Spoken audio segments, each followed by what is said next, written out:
Hey guys, welcome back to my channel. I just filmed another video, but I'm really trying to catch up on some lost time over the past 2 weeks. I did purchase 5 new fragrances, new Middle Eastern fragrances that were either recommended by you or that I've had my eye on for a while. Starting off with the one that I just did the video on, this is Lattafa's Angham. This is comparable to Burberry Goddess. Burberry Goddess is something I have and love in my collection, and I feel like this is a 101 dupe with the exception of lavender being toned down, vanilla being toned up, slightly more ginger in Angham. I really love everything from the packaging, softer on my skin. The dry down and projection are slightly less on initial first hour or two, and then as it wears longer, it becomes more of a soft scent bubble around you. On my skin, it smells gorgeous. I really like layering this as I do with my Burberry Goddess. There's the Being Frenchy I picked up from Target that I literally have about this much left in it because I love that hair body linen spray. I really love those two together, and this is just an overall, I'm so happy to have this in my collection. It really just feels like I have a backup bottle of Burberry Goddess,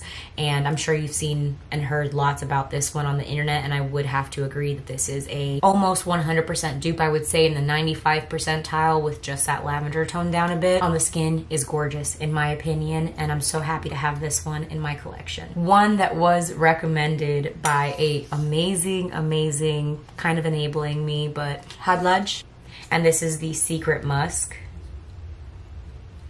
And this is supposed to be another inspiration of or impression of Arabian's Tonka, which I rave about all the time. I know that Arabian's Tonka is not for everyone, but did you guys see that Montal has like an Arabian's Musk? I'm not gonna lie, I saw that. I think it's called Arabian's Musk, if I'm not mistaken. My heart sank because I was like, don't do this to me. I really need to know what that smells like. I need to know what it smells like. But anyways, nonetheless, I did try the Pandora one, which is gonna be part of the maceration update that I'll do hopefully today, tomorrow is what I'm aiming for. But this is that person that commented. I don't know if you would want me to say your name in a video, so out of respect, I'm not going to, but it's in one of my videos. You can find the comment. This is, she was 100% right of this being the best Arabian's Tonka clone or dupe or impression of I've ever laid my nose on, or to date have laid my nose on. Oh my god, it is just so beautiful. It is so soft. It is everything that, where I think this one in comparison to the one that I picked up in that previous haul, the Pandora Sense one, I think this one is softer. It's more refined. It's less, I guess that one in comparison to Secret Musk is maybe slightly more loud. No, and not in a bad way, because I still love that one. Still love that one. But Secret Musk just smells more refined and elevated. It smells more well-rounded also and less screechy. So again, if Arabian's Tonka is something that you like, that you know you like for certain, I would pick this one up instead of the other one. I knew about this one, but I had already ordered the other one from the previous video, and I have to say this is just a slightly more elevated, more sophisticated version of Arabian's Tonka, possibly the best clone of it that I've laid my nose on to date. So I'm very happy I picked this one up. This one I have been waiting for so long. I have wanted this one, and for some reason or another, it was either out of stock or it was really outrageously priced on a couple of websites. So I just waited patiently as possible, and I was checking, actually admitting that I was checking daily on some sites for this to come back, and I had my notifications turned on for when it came back in stock. Anyways, this, I didn't even tell you what it was. It was Lattafa's. This is Musamam White Intense. This is a heavy bottle. This is a gorgeous heavy bottle. This to me is like, this packaging to me, Lattafa, listen babe, I love you so much. 98% of what I have laid my nose on from Lattafa, immediate love. And really what matters is the juice inside, but sometimes the packaging, babe. The packaging. Anyways, this is nice and clean to me. Like, it's still extra. This detail, I love this. Catches your eye, but it's not doing too much, and you kind of have to like look to see what it is that's on there. Super cute. I love the smell. This is a beautiful, creamy, coconutty. Musamam White Intense is a bergamot orange and spices in the top, and Brox and coconut ylang ylang in the middle, and then sandalwood and benzoin in the base. Absolutely gorgeous.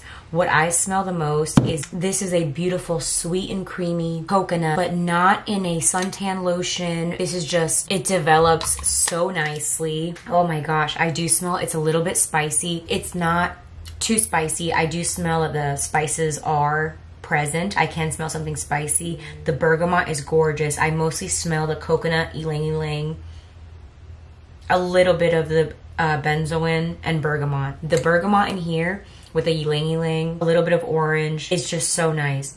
The spices are there, but it's like, it makes this as a coconut fragrance where it is so present in the fragrance, but it doesn't overpower the fragrance. It's just like a slight, like at the end of your sniff, if that makes sense. At the end of your sniff, you pick up on this like creamy, true coconut that to me doesn't translate as like a beachy scent. I think the person that made me add this to my watch list or my wish list was Sim. I love Sim so much.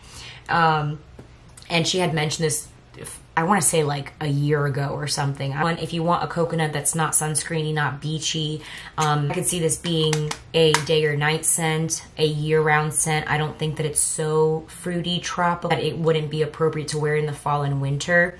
This could be a signature scent. Even in the heat, I really love this one. I'm going to another one that was recommended to me.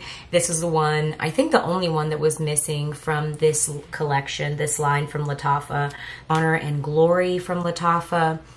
First of all, the bottle is really cute. I thought I loved the black one. This is just precious to me. I'm more of a black and gold person. This is another coconut scent that I had put off buying this one. I don't know why. This one does have a little bit more of that possible, I don't want to say it's a sunscreen, but it has that pineapple. It does give a tropical vibe to it, but because of the other notes, I think people have called this one a pineapple creme brulee, but I will say that this is a pineapple that is warm. This is like maybe a wood chip grilled pineapple. Let me see the other notes in this one. Yep, we have pineapple and creme brulee in the top. Middle notes are benzoin, black pepper, cinnamon, turmeric, that warmth that I'm getting. And then in the base notes, we have cashmere and vanilla, moss, and sandalwood. It smells better than I thought. When people were speaking about this fragrance, I forgot what other fragrance was popular at the time that this one was popular, but when people were speaking about this one, they were speaking about it in the way that makes my red flags start waving in the air, and something's telling me like, don't do it, don't do it. This is one that I'm kind of kicking myself for not trying sooner. There's another fragrance along the same vein as this one, and I wonder if it was All for Son Unlimited, the white one that I said was not for me. It may have been in the summer, I think last year maybe. Those two were being compared and talked about frequently during the summertime. This is everything I kind of wish that All for Son was. This is a warm tropical scent that because of the warmness, I could see this being worn in the fall and winter as well when it's cooler out. The warmth that's coming from the, what is it, cinnamon? Yes, cinnamon and black pepper, benzoin and turmeric, those middle notes are very, very nice. Sweet, it's pineapple-y. Initial spray, like not on skin, but if you're spraying like in the air, there is something synthetic about it, but that quickly evaporates. Like it doesn't linger, that synthetic feel. The skin, with your body heat, there's some magic that happens with this one. Very cute packaging. I can't wait to put her with the rest of the family because this is just a line that every single one that I've tried from this one, beautiful. And thank you to the enabler. Like, I love you. It's not in a bad way, but you are an enabler because you told me that honor and glory, and I believed you, and I'm so glad that I did. Thank you so much because I love it. So this was one that I wanted to pick up because, baby, Altair smells really good. I've only smelled it in the department store in passing. Price tags are not, we know, that is a luxury fragrance line, but I'm not spending that as good as Altair smells. This French Avenue Liquid Brun is perfect for fall. It is completely unisex. This is under $50. It just came out this year. There's cinnamon, orange blossom, cardamom, bergamot. Middle notes are bourbon, vanilla, elemi. Base notes are praline and Brox and musk and guyaka wood. Nice fragrance. This is perfect for fall and winter. For those of you that are fortunate enough to receive the full experience of all the seasons, this is just one that I feel like is really going to shine in the fall time, in the winter time. There's just something so beautiful about liquid Brun. I'm so happy to have this in my collection. Somebody please correct me. I should have looked this up. Is it Altair or Altair? Altair? I don't know. Either way, however you want to say it, I think it smells beautiful. It's delicious. I can smell all of those notes in here. Predominantly, what I get is cinnamon, definitely, and cardamom, the bourbon, vanilla, and praline, and the musk. A little bit of wood, but not, I wouldn't call this a woody fragrance. If anything, I would call it maybe, this is sweet and spicy to me, to my nose, and I am so happy I have this in my collection because this will be one that I will want to repurchase. I think this could be a staple for the fall time. So those are my most recent ones. Again, I've had these all for roughly 2 weeks. They still have to do their whole maceration process and all that good stuff, which I have to do that video next, which is an update for my last haul. But these are the most recent 5 fragrances that I have added to my collection. And I am so grateful that none of them were fails, because gosh, does that really ruin your mood when you are so excited to, you have the whole purchase high and all that, especially when you're on wait list waiting for things to come back in stock. Luckily, this is another haul that, unlike my last one where I had 2 that were like, I could have gone without. I could have gone with just a sample of 2 of those fragrances, which I'll talk about in the next video. Get your nose on them, because these to me are truly some of the yummiest fragrances, and they were kind of all perfect for this fall time. And that is everything that I have for today. Thank you so much for hanging out with me. Thank you for the recommendations, because a lot of these were largely thanks to you guys recommending them to me. And that is my favorite thing about doing this whole thing, is getting great feedback, honest feedback, your thoughts and your opinions on fragrances that you're excited about too. Some of them I wouldn't have, I'm not gonna lie, I'm pretty all up in the fragrance business. I'm in the sense of I'm always looking. I'm looking constantly. Is that a problem? Possibly. All in all, long-winded way of saying, I think that you should make the best decisions for you. Take anybody's opinion with a grain of salt. Do your own research. It's actually a lot of fun. I have a lot of fun. Don't use purchases as a form of therapy. I've been there. Don't fall into the FOMO. It can actually be a lot of fun to research fragrances, find notes, figure out, like, go down the rabbit holes. I do all of that. And sometimes at the end of this long process of going down rabbit holes and researching, I'm like, you know what? This isn't worth it to me. You know what I'm saying? Or like, I don't really want this, you know? So anyways, this is all just fun for me. This is just something that I enjoy. It's a hobby. It's something I care about. I'm passionate about. But at the end of the day, these are all just things. And I think that they should be treated as such. I don't think that anything needs to be so serious as to fight or bicker over, or, you know, have pissing matches with people on the internet about, like, you know, they don't do clones, or they do clones, or they only buy clones, or, babe, I just want to smell good. I'm the kind of person, I'm like this with makeup too, where, like, I'm not very big into fashion. Like, I don't have a great fashion sense, but I will leave the house with a full hair or a full face of makeup on, my hair in a big sloppy bun, and, you know, the outfit's looking,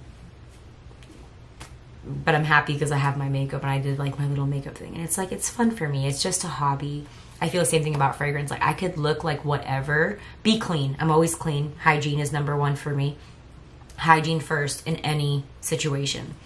But I'll just be dressed like whatever, not going anywhere special, and I'm just swimming in fragrances because it's like, it's just a hobby. It's just something I love. So anyways, thank you so much for hanging out with me in today's video. I hope that you enjoyed. Let me know if you've tried any of these, what you think, and just let me know what your thoughts and opinions are, and I'll see you in the next video. Bye.